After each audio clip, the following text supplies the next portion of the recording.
Hello and welcome to episode 8 of Lex Out Loud, world building for science fiction. This is a podcast for writers, readers, and all lovers of speculative fiction. I'm your host, Lex Starwalker, and I'm working on my third novel and taking you along with me for the journey. In season 1, I'm exploring world building in depth. So I know last week in episode 7, I said that I would continue the Future History of Earth series this week. However, I've decided to take a break from that this week for episode 8. There's a lot going on in the world and specifically in the US right now that just has me kind of distracted and in a weird mental state right now. So I produce these episodes ahead of time. So this is the week that terrorists stormed the Capitol here in the United States. So I'm sure you know what I'm talking about. I'm not here to talk about that, but just been pretty stressed out this week and it's been a little hard to focus. My mind's kind of jumping around from thing to thing quite a bit more than it normally does. So luckily, I've still been working on my world building this week. In a way, it's almost made it easier to motivate me to escape into my setting and get away from things for a while.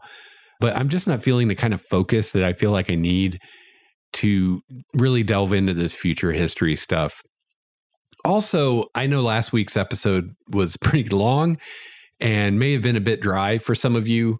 So I thought it would also be nice to kind of switch gears this week, do something a little different, and then get back to the future Earth history stuff next week with a discussion of utilizing cislunar space, which is the space between Earth and the moon. I was also planning to go into the moon as well, but that will have to wait for yet another episode because again, I'm trying to keep these from getting too long, and especially these more kind of research topics when I'm going through the roadmap for space settlement, for example. It can be kind of dry stuff, so I don't want those episodes to get too long because then your eyes just glaze over and you're not retaining or listening anymore. And believe me, I know how that is. So try to keep it to small doses as much as I can. So what I'm doing this week is what I'm going to call Tales from the Whiteboard. So this will be the first, I think, of numerous episodes I'll do like this from here or here and there throughout the show. So one of my favorite tools that I use as a writer is a whiteboard. Honestly, if I had my way, all of the walls of my office would be all whiteboard. That would be awesome. But I do have one decent sized whiteboard right now, and I use it a lot. I kind of think of it almost like the RAM of my brain, where I can kind of, whatever I'm working on or thinking on at the time, I can kind of get it out there in front of me where it's something I can see. It's really easy to, just quickly jot something down on a whiteboard. It's really easy to erase things and things like that. I use different colors of markers to help me organize different topics or whatever I might have on there. So I've just found that a whiteboard is perfect for me, at least for just working things out. And then when I'm done with what's on the whiteboard, when I've kind of worked things out and I'm happy with what's up there, then I copy it into my master project file, which I keep on OneNote. So that is kind of a combination of a world guide for the book or the project that I'm working on, as well as all my research notes and everything like that. Anything to do with the book is all in this OneNote notebook. Everything except the actual manuscript itself. And it's all very well organized. I can cross-link things. So if you've used OneNote, you know what I'm talking about. If you haven't, it's a fantastic program for this kind of thing. When it comes to the actual outline for this, I haven't decided yet if I'll do that in OneNote, but probably I'll do the outline in Word. Which, by the way, that reminds me, if you would like to hear more about the tools I use, let me know. And I could talk more about that in a future episode and go into more detail. But just to kind of nutshell it here for you, My most important tools I think I use as a writer are, like I said, the whiteboard. I have a notebook that I use as a bullet journal, which I use for everything, not just writing, but I keep a lot of writing notes in there when I'm somewhere, like for instance, maybe watching a YouTube video or something where I just want to write something down by hand. I have a notebook I use for that, for my bullet journal, for basically when I'm not near the whiteboard and I don't want to get my laptop to take notes directly into OneNote. I have a smaller pocket notebook and pen that I take with me to write ideas in when I leave the house, which isn't that often these days. In fact, I don't think I've taken that notebook out of the house in over a year now, because when I do leave the house, it's not for very long, so I don't really need it. And yeah, I use Microsoft OneNote for all of my notes, for world building, all that kind of stuff. Any analog notes I have, whether that's in one of my physical notebooks or on my whiteboard, all of those eventually, when I have time, get copied into my OneNote notebook so that I have everything in one place where it's super organized. I can find things really easily. I also have the OneNote app on my phone. So I don't so much enter things on my phone in it, but it's really nice to have that. I can use that to look things up if I'm not at the computer. If I need to look something up, it's awesome for that. I also occasionally use Google Keep on my phone and also on my computer for just small lists and reminders because it's lighter weight than OneNote. So it's quicker for just jotting something down really quick, especially on my phone. But again, anything that's in Keep eventually gets moved to OneNote, which is where everything lives except for the outline and the actual manuscript. And then finally, I do the outline and the manuscript in Word. And then really my other big tools that I use on a regular basis are Google and Wikipedia as starting points for research. So, I would think you already know this, but just in case, anytime you have a question, Google is a great place to start. Just type your question into Google and that'll get you going. Especially stuff like what I'm doing. I end up on Wikipedia a lot, but I always look on Google first because that may lead me to YouTube videos, or it may lead me to actual scholarly papers and websites and things like that are much better sources than Wikipedia. Not that Wikipedia is a bad source, but anything on Wikipedia you need to verify because it is open. Anybody can edit Wikipedia, so you can't assume that what you're reading is true. You have to check it all up, but it is a good place to start. So anyway, back to Tales from the Whiteboard. So these episodes are basically going to be kind of a progress report of where I'm at on the project, what I'm currently working on, what I'm currently thinking about. And I realized that using my whiteboard would be a fun way to do this, as what's on there is usually a really good indicator of what I'm currently working on and what I'm currently thinking about or researching at any given time. So for these episodes, kind of the idea is it'll be a little more off the cuff, a little less scripted, and I'll just discuss whatever's on my whiteboard, what I'm working on, researching, thinking about, things like that. And we'll just go wherever that takes us. So this is less scripted. So for those of you who are patrons, which actually, now that I think about it, I'm not sure if I mentioned this on the show before, but if you're a patron at the $10 level, on our Patreon community, I upload the actual scripts for these episodes that I use. And for most of the episodes, the scripts are really close to almost word for word what I say on this show. It's not quite a complete transcript, but it's really close. It's what I use when I'm producing the show. And a lot of times I'm either reading that or I'm paraphrasing it when I record the episodes. So this will be a little less word for word than they usually are. If you go look at this script, some of this stuff is written out, but a lot of it is just kind of bullet points from my whiteboard. And I've put in my script, in my notes, the actual what I have on my whiteboard so you can see that. But I'll probably expound on those some, and that's going to be kind of just off the cuff, free form, and won't be in the script. So I know it's not as useful for any of you that may have any kind of issues reading things or not reading things, I'm sorry, any kind of issues with listening to podcasts, if you have hearing problems or something like that, this won't be quite as useful as an actual transcript, which is word for word what I say, but it's a hell of a lot better than nothing. And, the only way to have an actual transcript is for me to sit down and listen to the episode after I produce it and write down everything I say or pay someone else to do that. And I can't afford to do either of those things right now. But this is, at least for most of the episodes, it's pretty close. There might be a little difference in the words that I use, but all the ideas are there.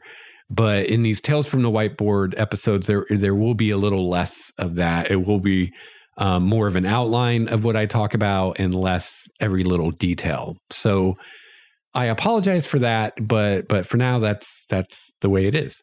So yeah, let's talk about what's on the whiteboard today. So right now, I've everything on the whiteboard is text. Tends to be, which is good for these episodes because it'd be hard to describe diagrams or drawings or whatnot. But luckily for you, I am terrible at drawing. So I will occasionally draw something for my own benefit, but I have no talent in that. So it's not something that most people would want to look at, I don't think. But yeah, right now it's all text and I have a few different sections in different colors. I just get as much on there as I can.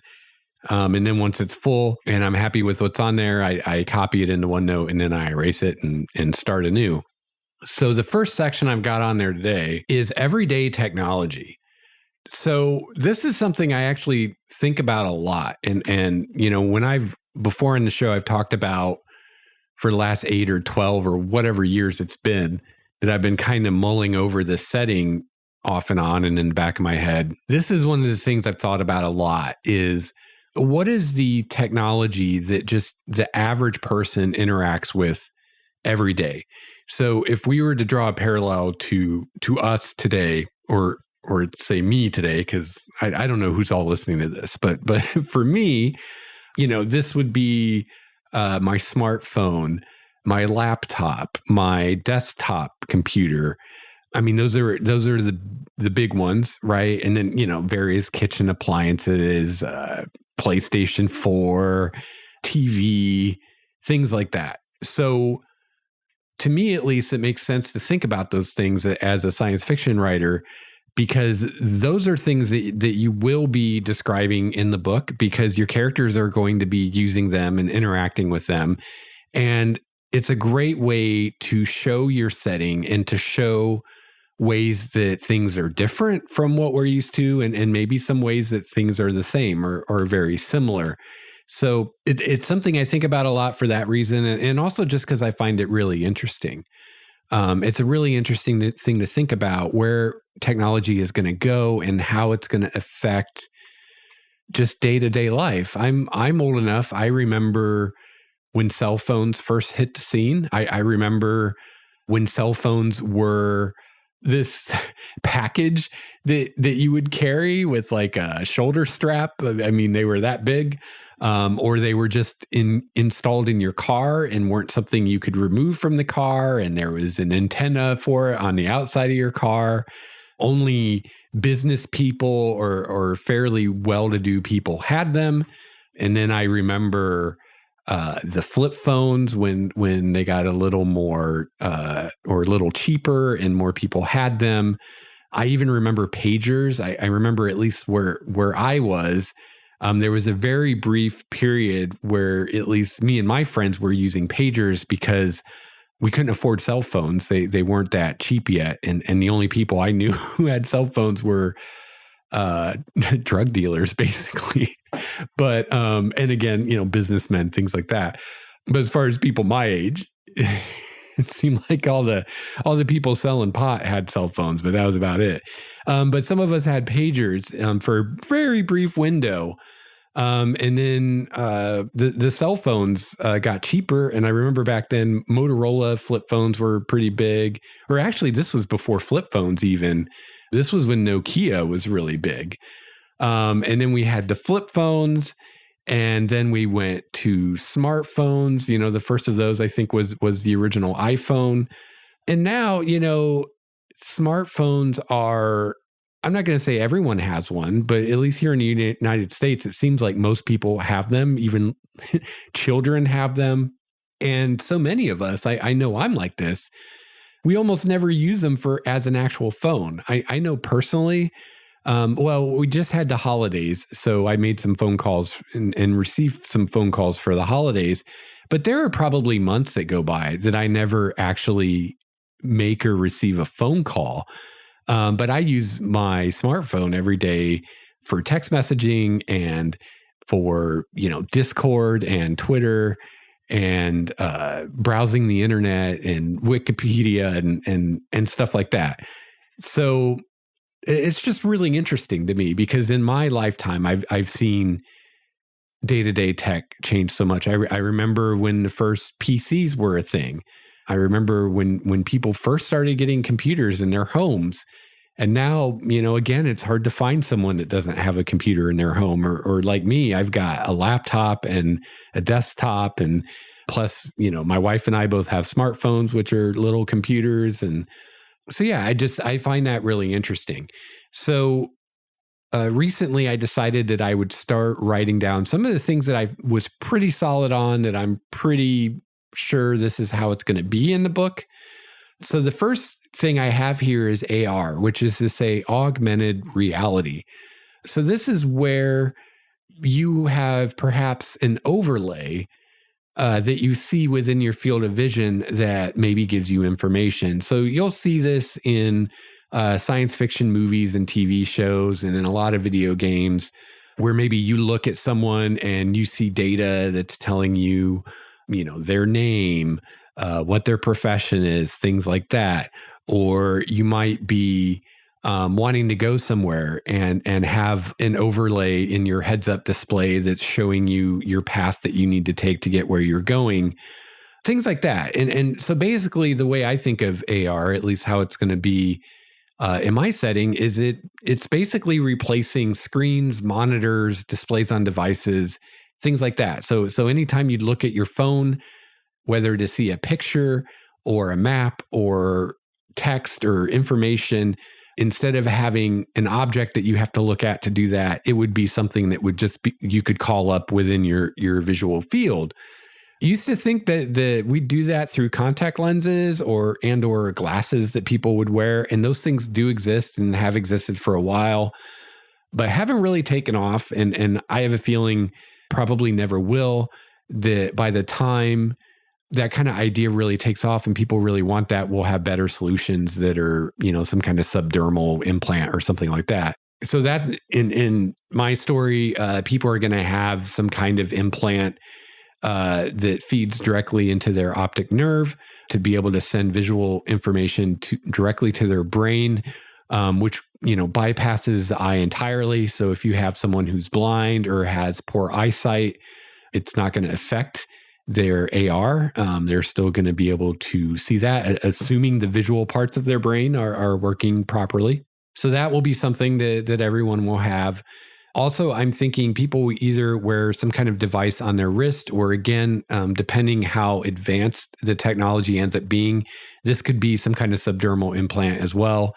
But this would basically be a combination of everything that your smartphone does now, as well as your personal computer, as well as a whole bunch of other stuff. So this would have wireless connections to your augmented reality, your AR implants. It would have a microphone, camera, things like that.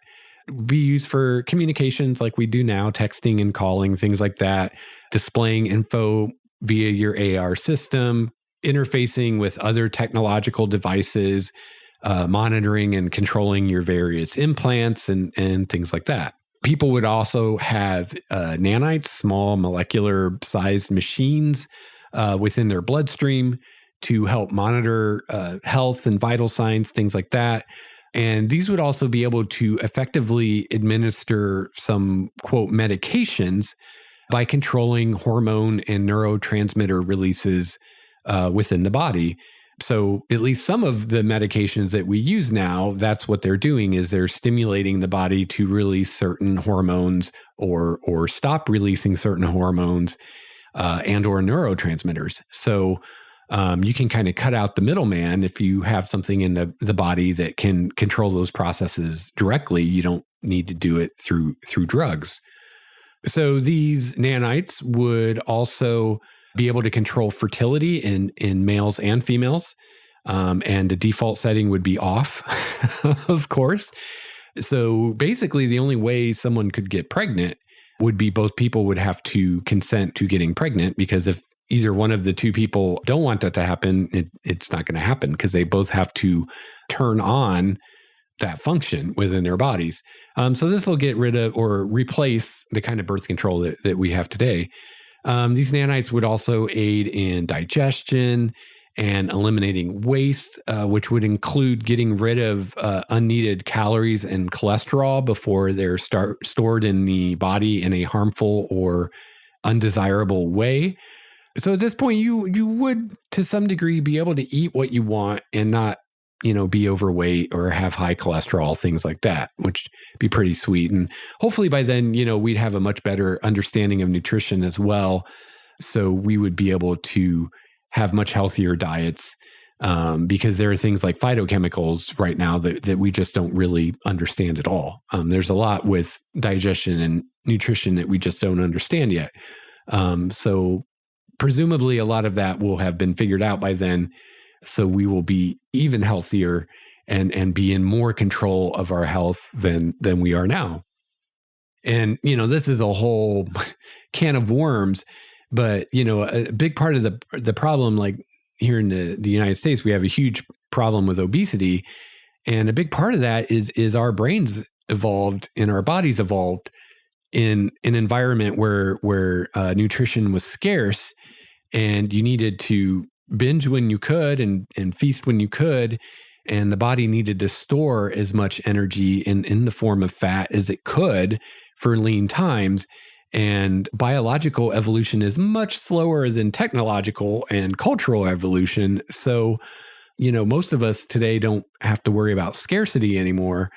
And the body and the brain haven't caught up to that. So we can solve that issue through technology and getting rid of those extra calories and cholesterol and other things that we don't want accumulating in the body before the body can store it. And that's not even going into any kind of possible genetic engineering we could do to kind of nip that in the bud, which would probably happen too by then. Let's see, where was I? And yeah, then these nanites would also supply data to health monitoring software that is monitored by the user and also by their healthcare professionals. So the idea is if you, for instance, are developing a cavity, these nanites would know and would tell you that you're developing a cavity. It might even tell your dentist that you're developing a cavity, so they can ask you if you want to schedule an appointment. Or maybe they could even repair the cavity. Why not? That kind of stuff. Also, people would have some kind of identification ID implant that would include GPS tracking. Now, I think this would be an optional thing on Earth. And of course, you would have people who would refuse that, your Luddites or whatnot. But I think most people, even on Earth, would have these just because of the safety benefits and the convenience of not having to carry some kind of identification around. And the security of it. But on any kind of settlement beyond Earth, anything up in space or on another body in our solar system, they would be required for safety. And even though everybody would have these AR systems, there would still be screens and monitors in use, just when it's more practical to show information to a lot of people, groups, things like that. The AR is more kind of an individual thing.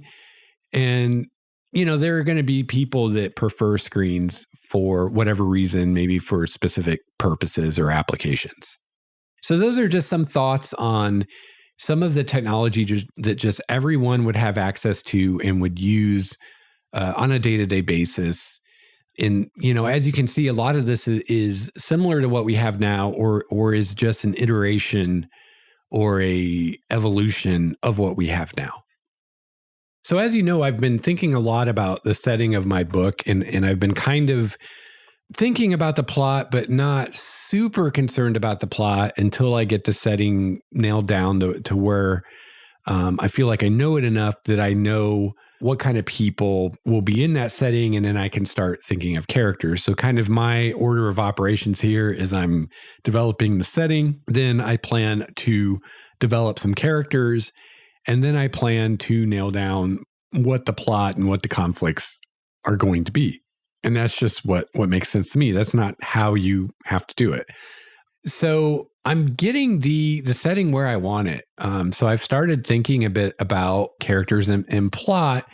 And, right now with the setting, I'm very focused on setting. But I think once I move beyond setting, I think with the characters and the plot, it will be a little bit more of a back and forth. Like I'll kind of develop both at the same time because they will interrelate a lot. And as I get an idea for one, it'll give me ideas for the other one. So one thing I've started doing as part of starting to brainstorm about possible plots is trying to make a list of just concepts and ideas that I'm interested in that I might want to explore in the book or books. Because again, this is going to be a series. I'm world building for a series of books, not just one necessarily. So I'm kind of brainstorming everything. Every idea is a good idea at this point, but I'm not limiting my ideas to just things that I might cover in the first book. I'm also open to ideas that maybe I'll cover in a later book, kind of where the story overall is going to go. So yeah, the second section on my whiteboard right now is this list of concepts and ideas. And these are things that I'm interested in, that I think might be cool things to explore in the story, either as a main plot element or maybe just as things that are going on in the background in the environment that maybe aren't what the main plot of the story is about. But there's always more than one thing happening in the world, so it's good to have other things going on as well, and maybe those will impact the story in some ways. So one thing I've been thinking about is just the scale of the story. And for this, I'm really talking about the first book. Originally, as you know, I talked about this in previous episodes. I was kind of assuming I would end up on a ship of some kind. And my main character would probably be the captain of the ship. But the more I work on my setting, the more I think, at least for the first book, that probably won't be the case. The more I think that it probably my first book is going to take place on one of these orbital cities, just because I'm putting so much into developing those, and I'm so into them. I think it would be a disappointment to myself not to at least spend some time on an orbital city, and exploring that environment. And especially if I go to a ship that's traveling to another star, well, it's like, well, once I leave the solar system, I'm probably never going to come back to that or to these orbital cities. So it'd be kind of a shame to do all this world building for the solar system, and then the first thing I do is leave the solar system. So this is something where kind of my just general feeling of where I was headed has changed dramatically from when I began, because like I said, I started out assuming this would be some kind of story of going beyond the solar system to another star or something like that. And now I've gotten to the point where I'm assuming, at least for the first book, it's going to be a story that takes place on one of these orbital cities around Earth. Might visit a handful of other places in the solar system, but mainly will take place in one city. One idea I've been kicking around as part of that is maybe a few of these orbital cities are working together to build the first interstellar starship, which would be nearly as big, if not as big, as one of the cities themselves.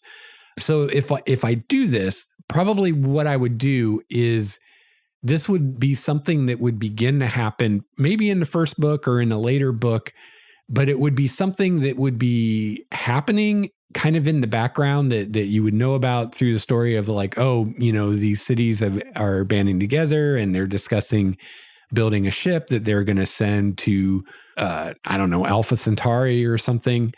And then in a later book, we might actually tell the story of that ship's voyage. But for a while, it will be just something that's being done in the background because it'd take a while to build one of these things. So that would be some kind of cool foreshadowing for much later in the series, kind of even in the very beginning, giving you some idea of where we're ultimately going with this. I'm thinking that humanity is moving into K1 territory, or perhaps from K1 to K2. And by this, I mean from a Kardashev 1 civilization to a Kardashev 2 civilization. So again, Kardashev 1 means that you have the capacity to harness energy equivalent to the entire energy of your home planet. And K2 means that you have the capacity to harness and use energy on the level of your home star. So yeah, I'm thinking that they're probably at K1, somewhere in K1, either early K1 or mid K1 or maybe late K1, but somewhere in there. Humanity has built orbital cities around Earth, the moon, and Mars, as well as some other places in the solar system, like the asteroid belt, some of the moons of Saturn and Jupiter, etc. So they now have all of these orbital cities that they want or need in the solar system, or not in the solar system, but around these bodies. So now they're going to begin building orbitals that, instead of orbiting one of the planets or one of the moons, are going to orbit the sun itself. And this is the beginning of construction of a Dyson Swarm. So at this point, I pretty much scrapped the idea that the existing cities would be moved. So I think in an earlier episode, I was talking about this idea of, we have all these cities above the equator of Earth that are connected to the Earth by space elevators. And I thought that at some point they would disconnect those from the Earth and move them into a solar orbit. But the more I thought about it, the more I asked myself, why on earth would they do that? It seems like it would be quite an engineering undertaking to break down one of these space elevators, considering the forces involved. And then moving one of these huge structures to another orbit would just require mind-boggling amounts of energy. If you already had a Dyson Swarm, then it probably wouldn't be a big deal. But when you don't have that and you're just starting to go on the path to that, would be pretty prohibitive. I believe is the word I'm looking for. And just the more I thought about it, I thought it would make way more sense to build a new city where you want it to be than to move one of these existing cities to a different orbit of a different body. So that would just make a lot more sense. And also, the whole reason to build more of these would be for population growth. So if you're needing more because your population is growing, moving an existing city doesn't solve that problem. You need to build a new city or a new habitat. So yeah, I've pretty much scrapped that idea at this point. So the cities that are around Earth and Mars and the moon and all of that are going to stay where they're at. They're just going to start building new cities that are orbiting the sun instead. And yeah, I guess those cities might be a bit more isolated, at least in the beginning. So the Dyson Swarm that I mentioned, I think I talked a bit about Dyson spheres in a previous episode. The Dyson Swarm is really more what Freeman Dyson had in mind. I'm not sure. I haven't actually read his paper that all this came from. I'm not sure if he's the one that coined the term Dyson sphere or not. But I do know from what I've read, the conception of a hollow sphere around the sun is never what he had in mind. He always had something more like the Dyson Swarm in mind, which is just to say that instead of having this single solid hollow sphere around the sun that's capturing the light, you instead have a bunch of smaller objects that are kind of in a cloud around the sun and all kinds of different orbits and orientations and whatnot. that together capture the light of the sun. Another thing, actually, I don't think I have this in my notes today, but another thing I've recently learned is that you probably wouldn't actually want to have an entire Dyson sphere or Dyson swarm, which is to say you wouldn't want to capture all of the energy from the sun, because one of the things that the sun does for us is the solar winds, the force of the photons of light flying from the sun actually hold back a lot of the cosmic radiation and stuff. So there's something at the very edge of our solar system. I think it's called the heliopause or something like that. I should have looked that up. Sorry, but anyway, there's a point at the outer solar system, way beyond all the planets, where that is gone, where there's no longer enough pressure from the solar wind to keep those things back. And as soon as you cross that line, there's a lot more radiation and stuff like that to deal with. So if we had a Dyson swarm that captured all of the sunlight, we would lose that. We wouldn't have that heliopause anymore. We wouldn't have the solar winds protecting us in that way anymore. So it seems likely that you would never want to actually do that, at least not until you were in the realm of Clark Tech, where you'd have some magical technology that would protect you instead. So that's something I learned recently. So yeah, so I'm thinking now that they'll just start building new cities that orbit the sun instead of the Earth. And just as the cities that orbit the Earth are connected together by cables that basically elevators can travel along from city to city, or cable cars, I guess would be a better term, you'd have the same kind of connections between these orbitals that you're building in an orbit around the sun. And at this point, I think, I could be wrong about this, but I think at this point, your population could start to grow exponentially, because there would be really no constraints to population growth. You'd have plenty of energy and food for everyone, and you'd have plenty of space for them to spread out into by building more of these orbitals. So the population of humanity could grow as fast as we could grow it. And I think at that point, you'd want to grow your population as fast as possible. Another of these kind of ideas that I'm playing with that may play a part in this story is the beginning of digital consciousness, which is to say the ability to upload a human mind, our consciousness, into a digital form, which effectively would bring immortality, because you could not only upload yourself into something other than a frail biological body, but you could also create backups and copies of that as well. Now, an interesting idea that I'd never considered before, and I believe this came from one of Isaac Arthur's videos I watched recently, was the idea that when our consciousness became digital, we could have far, far more processing power than we do now, and far faster processing than we do now. So there's this idea, and I don't know if this is how it would really work. I don't know if this is something we can know before it becomes a reality. But there's this idea that if you're, let's say I upload my mind into a supercomputer or whatever, or a robot that has a supercomputer in it, so I'm effectively almost like an android now. If that computer that's now my new brain can process many, many times faster than what my brain could, it's possible that could affect my perception of time, and it could affect it a lot, to where what would seem like an hour to me as my new digital self might be actually a year or even longer, or even much, much longer out in the quote physical world. And he didn't really go here in the video, but the first thing I thought about when he was mentioning that is, I think it would be like let's say you uploaded your mind into a supercomputer or whatever, and then you downloaded it, or a copy of it, into some kind of robotic body that you could use to interact with the physical world. From that perspective, the reality around you, the universe around you, would seem to be moving in slow motion, maybe really, really, really, really slow motion, which there would be huge advantages to that. Let's say you detect an asteroid heading towards Earth.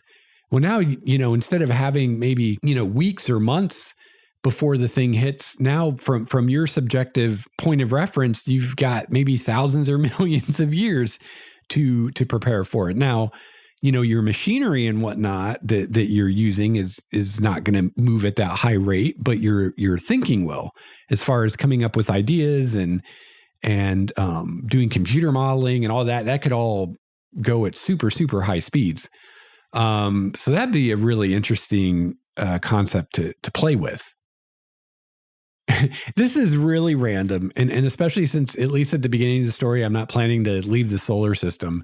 But one idea that's been in my brain for the past few weeks that's just really growing on me is, I think if I ever do have any kind of alien civilization that we become aware of in the story, I think it may have to be a matryoshka brain. I'm not sure if I'm saying that right.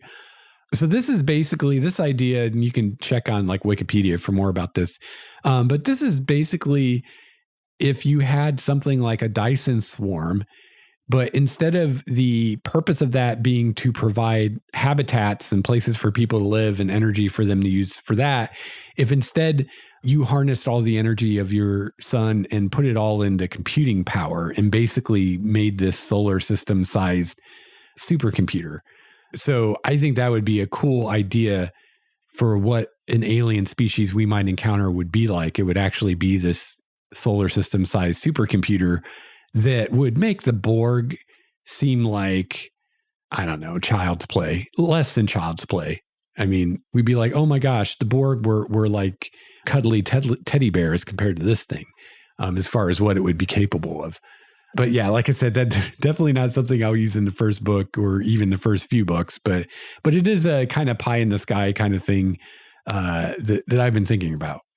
And finally, my last item here is, and this is an idea I actually kind of like, if I can figure out a good way to do it, is I could show the expansion of humanity through our solar system and then beyond over time, with each book moving forward in time. So maybe in the first book, they're just building the first of these orbitals around Earth. And then maybe in the second book, now they're building them on the moon. And then the third book on Mars, and so on and so on.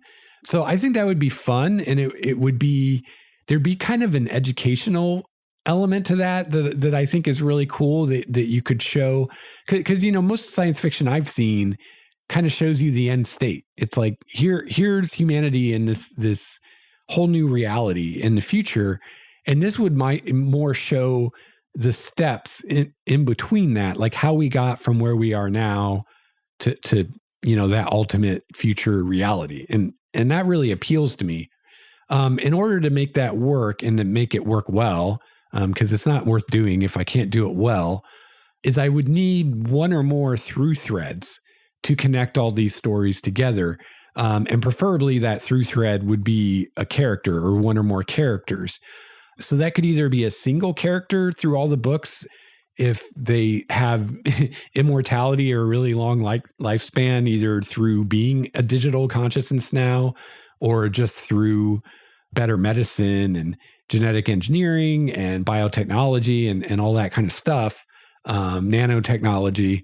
Or maybe it could be like a group of characters that we follow through time, like a family. So we're following different generations of a family, or maybe a group. Maybe because this is not in my notes, but one idea I had was for one of these orbital cities being built, and maybe the first one being built by very progressive people that want to build like a new society and want to get away from a lot of the backwards baggage that we have here on Earth and start anew with educated, enlightened people and be able to kind of not a utopia necessarily, but be able to create a new kind of society where, I don't know, there's just a higher standards expected of people as far as being self-educated and knowledgeable and not ignorant and things like that. And so if I went that way, it'd be kind of fun to follow that particular settlement and that particular orbital through time and see that culture evolve. And then, they could be one of the ones that build this interstellar ship if I end up going that route at some point. So that's even fuzzier. That's why it's not on this list, because that's not something I've even decided I want to do, but it's an idea that's out there. All right. So next on the whiteboard, I have some questions that I want to answer. So this is kind of a guide for further research, things that I'm trying to figure out the answer to. And yeah, some of these I just need to think about them more, but also may have to do some research, be better informed.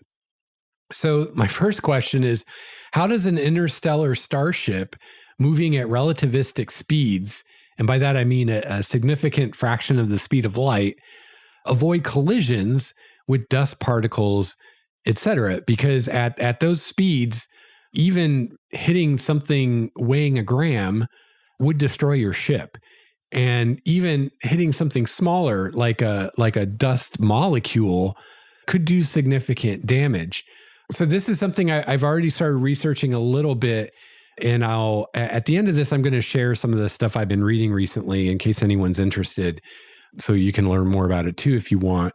But one of the things I've learned so far is that at least with collisions with atoms and molecules, the danger isn't so much the physical collision itself, it's the heat that it imparts on the spaceship. So that was really interesting to me. Looks like you can avoid a lot of that just by having a good shield of graphite, and I think, was it barium maybe was the other material that some groups have proposed for this, but I know graphite was one that would be able to absorb the impacts of those atoms and those molecules and absorb the heat and not be damaged too much by it. What I'm really not sure about at this point is what you do about something bigger, like something that does weigh a gram or more. It's kind of funny when you read these papers, and again, I haven't gotten too deep in them yet, but they talk about how the ISM, or the interstellar medium, which is to say space between solar systems, how it's not actually empty. People often think of space as empty, and it's not. It's mostly empty, but it's not completely empty. And how these impacts with like gas molecules or whatever will be exceedingly rare, and then something on the size of a gram or bigger in interstellar spaces is even more rare. But the thing I don't understand, and I need to read more because I'm sure they're going to address this in these papers, but the thing I don't understand is, even if hitting something the size of a gram is super, super rare, if the probability's really, really low, you're talking about such huge distances that even something really improbable, could still happen. And considering all it takes is 1 gram-sized object in your path to destroy your entire ship. And if you're talking about a ship the size of a city with millions of people on it, no matter how small that risk is, it seems like a risk you wouldn't want to take. So there's got to be a way to mitigate that. So maybe we haven't come up with something yet.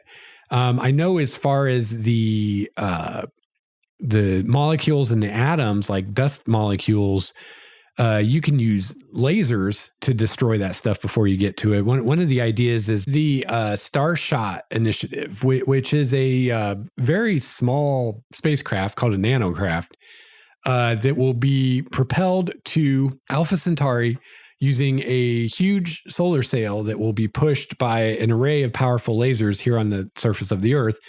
And one of the things they're talking about is that they could maybe actually use those lasers that are pushing the ship to also burn away, any molecules that might be ahead of it.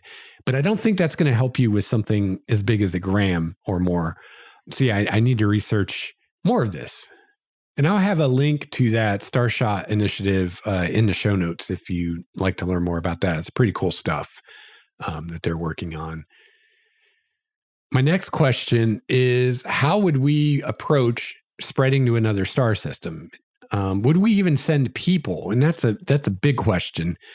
Or would we just send data, perhaps even beamed to the ship after the ship arrives at the star system? And, one of the ideas floating around out there is that, instead of the traditional view of having this ship with all these people on it. Maybe it's a generational ship where people are living and dying and everything on this ship over numerous generations as it travels to another star. Or maybe it's a hibernation ship where people are in suspended animation for the trip. That instead of that we would instead send a ship with AI on it that once it gets to the star system, either on board it would have information, genetic information, or that could be beamed to the ship. And then it could print DNA and grow humans on board the ship that would then later colonize the system. So that way you're not risking all those lives on the way there, and being, subjected to radiation and all this stuff. So yeah, that's a real question to answer is, is this idea of sending these huge ships full of people, is that even something that would ever realistically happen? And there's a lot of people that would say no. And again, I'm going for as much realism as I can here. So, I don't want to use one of these sci-fi tropes that are constantly used and really are pure fantasy and would never actually happen. And then my last question I've got on my whiteboard is, could we make a 1G constant acceleration ship work with fusion technology? This is what we have on The Expanse. If you watch that, that's how those ships are getting around the solar system. They're able to accelerate constantly at 1G, which not only makes them super fast and they can travel from place to place in the solar system within days, but also provides Earth gravity, artificial gravity, the whole way without having to spin anything. And on the show, they use that using some form of fusion. They do that with fusion. Well, it turns out that's pure fantasy, which I have to say, I was disappointed. I was really hoping that would be something you could do with fusion, because that would have been cool and fun. But yeah, that's pure fantasy. In reality, even if you wanted 100th of a G of acceleration, you could not do that with fusion. I'm not a physicist, so I can't get super technical here, but the energy density of your fuel, I believe is how you would say it, is not nearly high enough. And your energy conversion efficiency, which is to say how much of your fuel are you converting to thrust, is not nearly high enough with fusion to be able to even accelerate at 100th of a G for an extended period of time. The only way you could even theoretically do something like that would be an energy source at least on the level of antimatter. And right now, we actually can make antimatter, but we put millions of times more energy into creating antimatter than we can get out of the antimatter that we create. So, and there's no really, we don't have any conceivable way right now of doing any better than that. And even if we could create it millions of times more cheaply than we can now, we don't have a good way to safely store it over long periods of time. There are some ideas using magnetic bottles, but yeah, that's not something that's going to happen anytime within the next few centuries. So it's not really an option for what I'm trying to do here. So yeah, I was a little disappointed about that. I also found out, things like wormholes aren't going to work for that. So where I'm at now. So I'm still researching the setting, but I'm really, at this point, I'm really making a lot of progress and I'm getting a lot of the details dialed in. I'm getting close to where I want to be. I, for the most part, finished research on the settlement of the solar system as far as at least the broad strokes of that. I know what I need as far as that goes. Once I start using specific locations, like if I decide to have the story go to somewhere on the moon, then I would need to do more research in the specifics of what we would do on the moon. But as far as the kind of overall ideas, I think I have what I need. And as I said on the research episode, you're never going to get all your research done before you start writing. There's always going to be more research you do through the writing process as things come up that you need to research, and that's fine. So right now, as I've been saying, my research is kind of focused on interstellar travel right now, just figuring out if that's even a possibility, and if so, how that might work, and just kind of wrapping my brain around all that. Is that even going to be a thing in this story, or am I just going to stay in the solar system? As I said, at this point, I know there won't be any, quote, warp drives or using wormholes or anything like that, because none of that is possible with our current understanding of physics. And, like I was just talking about, you can't do the constant acceleration drive like we have in The Expanse either. So if humans do go to another star in my story, they will have to use something like a generation ship or a hibernation ship or a ship that doesn't have any biological life on it, or some combination of those ideas. And the trip would take decades or longer. There's a really good argument, I think, that this kind of thing, traveling to, at least sending people to another star system, wouldn't be done until we were K2 or at least close to K2, just because of the energy required. And right now, I'm not thinking I'm going to be that far in the future. I'm thinking, early to mid K1, or maybe getting close to starting to approach K2, but I'm not thinking that I want to be in K2 territory yet, because then at that point, you've got your Dyson Swarm or something like it. And I'm more interested in showing the journey to that, at least for the beginning of the story. So at the very end of this, I thought I would share some of these resources I found. I'm having a lot of fun with this. And I'll tell you right now, this isn't going to be for everyone. So, I remember I recommended the Ray Kurzweil Futurism book in an earlier episode, and I told you it was like reading a textbook. It's very dry. And in complete honesty, I didn't read all of it. I read, I think, the first half of it like entirely. And then from there, I kind of jumped around and read the parts I was interested in, because it was just a bit too much for me. Also, the tone got a little pretentious to me sometimes, or a lot of times, and it just started wearing on me after a while, and other things. And just, I got to the point where I felt my time was better served in other ways. But this stuff I'm recommending, or I'm talking about right now, that I'm going to talk about here in a minute, is beyond that. So if you checked out the Ray Kurzweil book and you were like, this is too dry or whatever for me, then this is even more so, because these are actual papers. So Kurzweil's book, at least supposedly, was written for the layperson. These are not. These are scientific papers written for people within that field. They're not dumbed down at all, I don't think. So they can be pretty heavy going. And, if you're like me, unless you're a physicist or an astroengineer or something like that, there are going to be things that are just beyond you. There are things in these papers that are way over my head. There's math that's beyond what I know or what I'm comfortable with, but I'm just going for big ideas here anyway. I don't need to do the math for these things. I just need to understand the concepts. So yeah, grain of salt for that. But these are some papers that I have found that directly relate to these things I've been talking about today, that are scholarly academic papers written by respected scientists. This is the real deal. This is primary research here, primary sources. And all of these are available for free online. You can download them, you can read them, you can print them off if you want to. So they're super interesting and helpful if you're into this and you're okay with reading a scholarly paper written by an astrophysicist or an engineer or something like that. So in the show notes, I will have links to the PDFs of these if you want to check them out. And again, don't feel bad if you skip around. That's what I do. Again, there are some of these are just pages of equations that I can't make heads or tail of, honestly. So I just, read the parts that I can understand. So the first is called Space Settlements, a Design Study. And this was written by a whole group of people, published by NASA.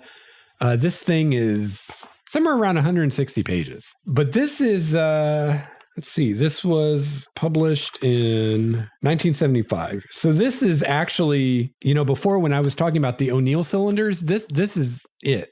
This is that paper I was talking about, that big project that they did, where they worked out how these things would work. That's what this is. I found the actual paper that you can download and read, and for free. Super awesome. I'm just started that. But that's one I'm definitely not going to read the whole thing, just because I probably don't have time. But I'm going to read a lot of it. Next is Eternity in 6 Hours, Intergalactic Spreading of Intelligent Life and Sharpening the Fermi Paradox. This is by Stuart Armstrong and Anders Sandberg. This is about how these guys think we would travel to another star system in the interest of creating a settlement there. So yeah, that's something I'm going to read. Next, we've got the interaction of relativistic spacecrafts with the interstellar medium. So this is all about the collisions thing that I was just talking about, what happens when a ship is traveling, 20% the speed of life. The speed of life. Oh my God, that's actually kind of funny. 20% the speed of light and hits a molecule or an atom or, God forbid, something bigger. What's going to happen? So that's what that paper is about. Next, we have a roadmap to interstellar flight. This is by Philip Lubin from UC Santa Barbara. And this, I'm hoping, is a lot like my roadmap to settling the solar system, but more about going to another star and what we would need to do that and what that would look like. Really looking forward to reading all of these. I should quit saying that. I'm looking forward to reading all of this. Next, we have, I think I mentioned this in a previous episode, the Kalpana 1 Orbital Space Settlement Revised. This is by Al Globus. Boy, I'm probably going to screw these names up. I'm sorry. Neaton Aurora, Ankur Bajoria, and Joe Strout. So this is the paper that they wrote about Kalpana 1, which is a cylindrical rotating cylinder habitat that I'm quite fond of, that I talked about quite a bit in previous episodes. So yeah, that's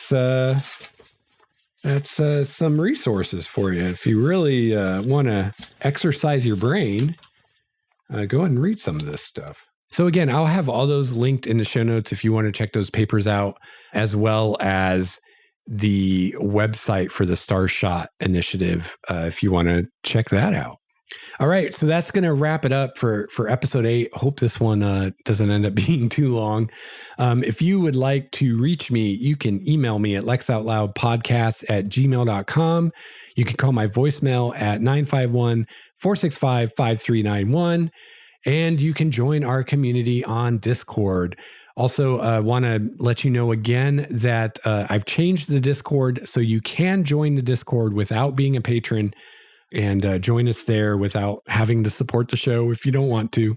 However, there is a special area called the Writer's Room that is for the patrons that is where we can have more serious writing discussions, especially if you have something you're working on and you would like feedback or advice from myself or other writer listeners. That's where you want to go for that. The public area, the Discord, is more just for general discussions and whatnot. And by the way, if you are a listener for my previous shows, you are more than welcome to discuss gaming topics in either of those channels. And right now, we don't have a ton of people on the server, so it's not really an issue right now. But in the future, when we have more people on the server, I can divide it up into more channels, and we can have separate channels for writing stuff and separate for gaming stuff, so that you guys can still, talk about that stuff there. Because I know a lot of my listeners, maybe all of my listeners, are also gamers, and a lot of this stuff does relate to game mastering. So yes, do please feel free to use the Discord for that and have those discussions there, and really anything you want to talk about, as long as it's not causing problems with people, feel free. And like I said, if things start to get a little hairy because we've got a lot of people talking and some are talking gaming and some are talking writing, then I can make separate channels or rooms for different topics for people. Also on the Discord, you will get a role on Discord based on, if you are a patron, based on what level of patron you are. So you can kind of show your colors, as it were, if you're supporting the show. And thank you to everyone who does so. So yeah, join us on the Discord. It's free for the public room, which I called the Peanut Gallery, and it's a great place to talk sci-fi or writing or gaming or whatever you want to talk about. And finally, you can find the show notes for this at starwalkerstudios.com/LOL. You'll find links to all these things in the show notes. If you didn't catch the voicemail number or my email, it's all there, as well as a link to our support page where you can find other ways to support the show in addition to or instead of becoming a patron. So so there's where I'm at. There's where my whiteboard is at today. And the plan for next week is to get back to our discussion of future Earth history. And we're going to talk about cislunar space and how we're going to expand from low Earth orbit to more of the space between Earth and the moon, including the Lagrange points. And we'll go into that next week. And let me know what you think of this episode about this Tales from the Whiteboard stuff. This is, again, is something I'm planning to do more of in the future. But I'm curious what you all think about it, because I, as you can probably tell, I'm trying some different things with this show and just kind of throwing paint at the wall, see what sticks kind of thing. So if you really like or dislike a type of episode that I'm doing, let me know, and I can take that into account when I decide, how many of these research episodes am I going to do? How many Tales from the Whiteboard episodes am I going to do? And things like that. So always love to hear from you, what you're thinking. And let me know what you think of the show. And if there's something you want to know more about or hear more about, let me know. I'm always happy to respond to feedback, either just right back at you or here on the show. So that's it. I'm going to quit rambling now and get back to it. And I will see you next week for another episode. And until then, keep writing.